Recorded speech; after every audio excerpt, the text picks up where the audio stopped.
Good afternoon and welcome to Matters Financial and Geopolitical from the Frontier. My article over the weekend was about Africa. I gave the description from the IMF's WEO economic outlook. But I said the single paragraph does not tell the story because this year in 2019, so much has gone on. And I started with the geopolitical and political dimension. A significant advance and intrusion by middle powers into the Horn of Africa.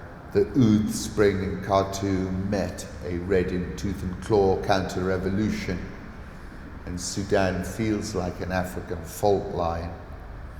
Somewhat counterintuitive, but it is the Al-Sisi model.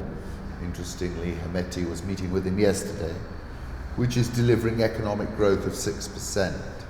But I, for one, think it's impossible to replicate because the cry for political freedom is relentless and at a fever pitch. America, I said, feels detached. China is certainly more cautious around its BRI loan book. Russia has reasserted itself with its unique bag of tricks, elections, weapons, and cash, particularly where there are resources available for swapping. At a more granular level, Zimbabwe is a laboratory experiment with inflation clocking 176%. Centrifugal forces are working against the mercurial Prime Minister Abiy's agenda in Ethiopia. French-speaking countries like Cote d'Ivoire and Senegal are in a sweet spot in large part precisely because of the stability of the euro anchor, and at which very moment they're considering dumping it. Tshisekedi in the Congo continues to build momentum from a low base, talking about East Africa's infrastructure model and the fact that the main creditors become a lot more cautious. And the proof of Magafulinomics will be in the eating, and surely we will know whether the cake it is baking is a growing one or a shrinking one.